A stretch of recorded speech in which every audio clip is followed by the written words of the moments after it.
RS math class की online classes में एक बार फिर से आपका स्वागत है, अभिनंदन है। आज पढ़ेंगे प्रश्नावली 12.2 और उसमें पढ़ेंगे प्रश्न संख्या 3। एक वृत्त की दो जीवाएं ए बी और सी डी जिनकी लंबाइयां क्रमशः 6 सेमी और 12 सेंटीमीटर है, एक दूसरे के समांतर हैं तथा ये वृत्त के केंद्र के एक ही ओर स्थित है। यदि ए बी और सी डी के बीच 3 सेंटीमीटर की दूरी हो तो वृत्त की त्रिज्या ज्ञात करनी है। तो सबसे पहले त्रिज्या ज्ञात करने के लिए बनाएंगे सर्किल, वृत्त बनाएंगे सर्किल। ये है सर्किल, ठीक है। इसका सेंटर होता है केंद्र ओ। अब यहां पे कहा है कि एक वृत्त की दो जीवाएं हैं और केंद्र के एक ही ओर स्थित है, ए बी और सी डी। दो जीवाएं हैं ए बी और सी डी और वो केंद्र के एक ही ओर स्थित है, ठीक है। केंद्र के एक ही ओर स्थित है, एक की तरफ नीचे की तरफ। एक ऐसा प्रश्न भी मिलेगा यहाँ पे कि केंद्र के विपरीत ओर। आगे पढ़ेंगे तो यहां आपको ये दे रखा है कितना सेंटीमीटर है, 6 सेंटीमीटर। ये 6 सेंटीमीटर आपकी है जीवा और ये कितनी दे रखी है, 12 सेंटीमीटर, ठीक है। 12 सेंटीमीटर दे रखी है। अब यहां पे आपको पता है कि ये दोनों क्या है, समांतर है, दिया गया है समांतर है। ए बी समांतर है सी डी के और जो केंद्र ओ है वो केंद्र ओ जीवा पर क्या है, लंबवत है। लंब डाला है, 90 डिग्री का कोण बना रहा है। तो आपको क्या बताना है कि यहां पे ये क्या है, केंद्र जीवा पर लंब है, 90 डिग्री का कोण बनाता है। आपको ज्ञात करनी है त्रिज्या, ठीक है। तो यहां पे ये त्रिज्या है और त्रिज्या हमेशा क्या होती है, बराबर होती है। जो ए ओ और सी ओ त्रिज्या क्या है, बराबर है, ये ज्ञात करेंगे। तो इसके लिए सबसे पहले आप यहां लिख सकते हैं कि ए बी बराबर दिया गया जो पॉइंट है उसको लिख देते हैं। दिया गया है क्या क्या दिया गया भाई, ए बी बराबर कितना, ए बी बराबर है 6 सेंटीमीटर, 6 सेंटीमीटर है। इसके बाद सी डी कितना है, सी डी आपको दे रखा 12 सेंटीमीटर।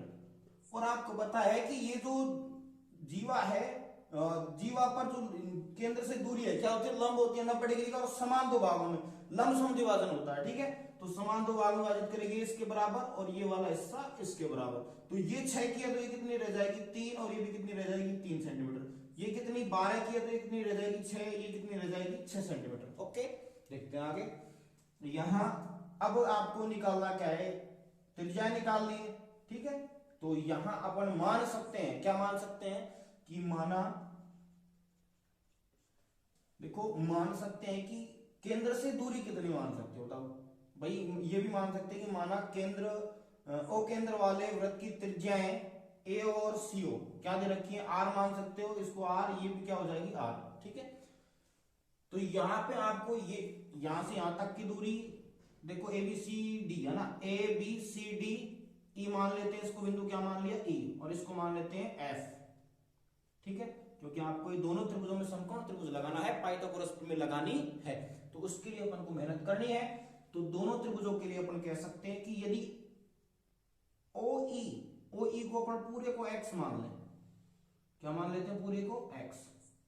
और आपसे ये भी कह रखा है कि दोनों के बीच की दूरी 3 सेंटीमीटर है, मतलब एफ ई ये कितनी है, 3 सेंटीमीटर। यहां से यहां तक की दूरी कितनी है, दोनों जीवाओं के बीच की दूरी कितनी है, 3 सेंटीमीटर। मतलब यहां कह सकते हो आप, और क्या दे रखा है कि एफ या ई एफ आपको दे रखा है 3 सेंटीमीटर, दोनों जीवाओं के बीच की दूरी। यदि अपन कह सकते हैं कि माना ओ ई बराबर एक्स मान ले, एक्स मीटर मान ले, अपन क्या मान लेते हैं, एक्स मीटर है, सेंटीमीटर तो सेंटीमीटर, एक्स सेंटीमीटर। तो यहां पे ये वाली दूरी है उपली, मतलब इसको ओ एफ कितना रह जाएगा, ओ एफ रह जाएगा एक्स माइनस 3 सेंटीमीटर। टोटल क्या, यहां से यहां तक देखो, बड़ी वाली जो यहां पे केंद्र से दूरी है छोटी जीवा के लिए ओ ई, वो कितनी है, ओ ई, इसको एक्स मान लिया, क्या मान लिया, एक्स। इसके बाद जो छोटी दूरी है केंद्र, बड़ी जीवा के लिए केंद्र से जो छोटी दूरी है वो क्या है, यहां पे x में से पूरी x मानी है तो उसमें से 3 लेस कर देंगे, क्योंकि दोनों जीवाओं के बीच की दूरी 3 है, उसको लेस करेंगे तो क्या बचेगा अपने पास, x माइनस 3। मेरे बात बस यही है, ये समझना और कुछ भी नहीं है इसमें, ठीक है। तो देखो आगे हो गया क्लियर, यही मानना था यहाँ पे। अब इसके बाद में अपन कह सकते हैं कि यहां पे अपन ने क्या लिया, अब यहां करेंगे जो ज्ञात करना है, तो ज्ञात करना है, ज्ञात क्या करना है बताओ भैया, जो ज्ञात करना है वो क्या है, यहां लिख देते हैं चलो, क्योंकि आगे जरूरत पड़ेगी। ज्ञात करना है, एक तो आपको त्रिज्या ज्ञात करनी ए और सीओ, AO बराबर CO बराबर R, दांतरा कुछ मतलब प्रश्नवाचक, सॉरी है ना, दांतरों से लगे भैया, ठीक है, प्रश्नवाचक मतलब पूछ रहा है अपन से कि क्या आएगी त्रिज्या, त्रिज्या निकालेंगे। देखो हंसी आ गई होगी सबको है ना, कोई बात नहीं, आती है ऐसे। देखो यहाँ पे, और देखो बिना हंसते हुए पढ़ना ये भी अलग बात है, आप अच्छे से पढ़ो, मेहनत करो, हंसते हुए पढ़ो, बेस्ट ऑफ लक, देखते जाओ क्या होगा आगे। ज्ञात करना है और ज्ञात करने के साथ में अपन को अब यहाँ करनी उपपत्ति। भाई जो त्रिज्या है इसको लाएंगे अपन कहीं से ढूंढ के, ठीक है, इसको यही निकालेंगे, उत्पन्न करेंगे, ठीक है। देखते हैं कि दो त्रिभुज है, समकोण त्रिभुज क्या है, AEO और CFO, तो बताओ कौन सा ले, बटावाड़ा ले लिया पहले, AEO, तो क्या लिखेंगे, समकोण त्रिभुज। तो इससे पहले एक बात लिख देते हैं, जो OE है वो AB पर क्या है, लंब है, भाई लंब और समान दो भाग में विभाजित करेगी, तीन तीन हिस्सा तो लिखा ही नहीं अपन ने, तो यहां लिख देते हैं इस बात को पहले, क्या लिखेंगे, OE, ये भी लिख देंगे कि AB समांतर है CD के, ये दे रखा है अपन को, ठीक है, AB समांतर है CD के, और यहां पे क्या, OE, बड़ी जो केंद्र से दूरी है छोटी जीवा पर, ठीक है, वो क्या है, OE लंब किस पे बताओ, AB पर, तो प्रमेय के अनुसार इसका समद्विभाजन करेगी, तो क्या हो जाएगा, AE बराबर BE कितना, 3 सेंटीमीटर हो जाएगा। ओके, मतलब ये OE लंब AB पर रहेगा तो समान दो भाग में विभाजित करेगा, तो क्या हो जाएगा, 3 सेंटीमीटर। इसके बाद में सेकंड पॉइंट क्या है इसका, भाई ये सही है अपन को। इसके बाद है कि OF लंब है CD पर, OF लंब है CD पर, अगर ये लंब है इस पर तो इसका भी समान दो भागों में विभाजन करो होगा, ठीक है, समान दो भागों में विभाजन, ये 12 की टोटल 12 की आधी हो जाएगी, तो क्या होगी, CF बराबर DF, कितना हो जाएगा, 6 सेंटीमीटर। ओके, इसका भी समद्विभाजन हो गया। अब आपको क्या करना है, समकोण त्रिभुज, समकोण त्रिभुज नाम क्या है, AEO, 90 डिग्री बीच में लेते हैं, तो समकोण त्रिभुज AEO से, AEO में पाइथागोरस प्रमेय से, पाइथागोरस थ्योरम से, प्रमेय से क्या होता है, कर्ण का स्क्वायर बराबर, आपको कर्ण चाहिए भाई, 90 के समान वाली भुजा कर्ण, त्रिज्या तो चाहिए, तो कर्ण स्क्वायर बराबर होता है लंब स्क्वायर प्लस आधार स्क्वायर।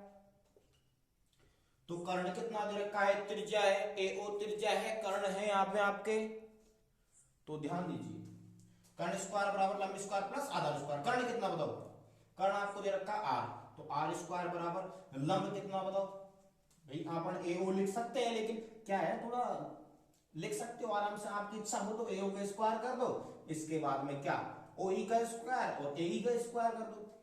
चलो लिख देते हैं क्या है, फिर ये कह दूंगी सर ने हमको अच्छे से नहीं पढ़ाया, तो क्या करेंगे, AO का स्क्वायर, ठीक है। इसके बाद में लंब कितना, लंब ये ना OE का स्क्वायर प्लस आधार क्या है, आधार ये है AE का स्क्वायर। अब लिख देते हैं मान, OE की क्या है, त्रिज्या है, तो R स्क्वायर बराबर OE कितना, OE आपके पास टोटल आपने x माना है, क्योंकि देखो OE x माना है, क्या माना है, x स्क्वायर प्लस AE क्या है, आधार, और कितना रह गया, AE अपना आधार देखो 3, समद्विभाजन हो गया भाई, लाइन जो OE AB पर लंब थी समद्विभाजन हो गया, तो ये 3 का स्क्वायर कर देंगे, यह इसको समीकरण देखो, R स्क्वायर बराबर x स्क्वायर प्लस 3 का स्क्वायर, इसको कहेंगे समीकरण नंबर 1। इसी प्रकार क्या करेंगे, चलो यहां जगह है अभी, इसी प्रकार का मतलब होता है सेम कंडीशन लगानी है और दूसरा त्रिभुज लेना है। इसी प्रकार त्रिभुज AC CFO, समकोण त्रिभुज क्या लिखोगे, समकोण त्रिभुज, समकोण त्रिभुज CFO में, ठीक है।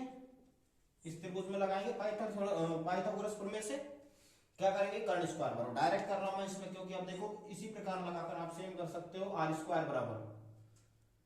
स्क्वायर बराबर ये दूरी क्या थी अभी अपन ने बताया था इसको OF, और OF कितना है x माइनस 3। यहां तक दूरी कितनी रह जाएगी x माइनस 3, क्योंकि यहां तक 3 है और यहां तक सॉरी x है, और x में से अपन कितना लेस करेंगे भाई, बीच की दूरी 3 है, ये लेस करेंगे तो x माइनस 3 रह जाएगी पूरी दूरी, ठीक है। टोटल x, इसमें से दोनों जीवों के बीच की दूरी 3 लेस करेंगे, घटाएंगे तो x माइनस 3 रह जाएगी ना।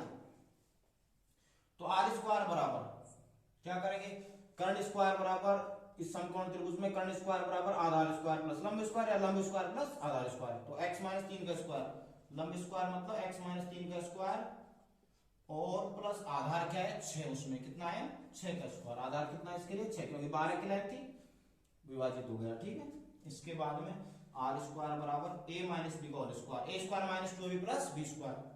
चूंकि जानते हैं, चलो यहीं एक्स स्क्वायर मतलब a square minus 2a, a की जगह x और b की जगह 3, और फिर इसके बाद प्लस 3 का स्क्वायर मतलब b स्क्वायर प्लस 6 का स्क्वायर कितना 36। आर स्क्वायर बराबर दिख रहा है भाई सबको, आर स्क्वायर बराबर एक्स स्क्वायर 3 दूनी 6x, इसके बाद में 3 का स्क्वायर 9 और प्लस 36। देखो ध्यान से समझो, यहाँ पे आपको क्या करना है, यहां से समीकरण 1 व 2, अब यहाँ पे इसका नाम दे देंगे समीकरण नंबर 2, इसको जोड़ लेते हैं। चलो आगे देख लेंगे समीकरण नंबर 2, समीकरण 1 व 2 से, क्योंकि आर स्क्वायर के बराबर है तो अपन हल कर सकते हैं आसानी से। समीकरण 1 व 2 से, समीकरण 1 व 2 से, इसका मतलब क्या होता है भाई, या कह सकते हो समीकरण 1 से आर स्क्वायर का मान रखने पर समीकरण 2 से समीकरण 1 में आर स्क्वायर का मान रख सकते हैं। यहाँ पे इसको रख सकते हैं, इसको भाई एक साइड बराबर तो दूसरी साइड में क्या होगी बराबर, ठीक है। तो यहां पर रखेंगे एक्स स्क्वायर प्लस 3 का स्क्वायर, देखो यहां दे रखा है 3 का स्क्वायर 9 रख सकते हैं डायरेक्टली। इसके बाद में x square minus 6x plus 9 plus 36, 9 से 9 कैंसिल, एक्स स्क्वायर से एक्स स्क्वायर कैंसिल, माइनस का 6x इधर आएगा तो किसका हो जाएगा प्लस का 6x इक्वल कितना 36। यहां से x बराबर 36, x के गुणा में 6 भाग में आ जाएगा 6 गुना को 36, तो x बराबर कितनी बार कटाइए 6 बार। तो x का मान किस में रख दोगे समीकरण 1 में, यहां से r का मान निकलेगा, r आपको निकालना है तो क्या रखेंगे x बराबर 6 समीकरण 1 में रखने पर, रखो आर स्क्वायर बराबर x कितना 6 का स्क्वायर प्लस 3 का स्क्वायर कितना 9, आर स्क्वायर बराबर 6 का स्क्वायर 36 प्लस 9, आर स्क्वायर बराबर आपका हो गया यहाँ पे 45, 36 और 9 कितना 45, तो आर से स्क्वायर हटाएंगे क्या लगाएंगे अंडर रूट, तो 45 स्क्वायर हटेगा रूट लगेगा, तो आप क्या कहोगे यहाँ पे कि जो r बराबर है इसको लिख सकते हैं 9 पंजो 45, और 9 3 के रूप में अंडर रूट से बाहर निकलेगा, अंदर रह जाएगा 5, तो r जो त्रिज्या आ गई वो कितनी आ गई 3 रूट 5। आपको त्रिज्या निकालनी थी।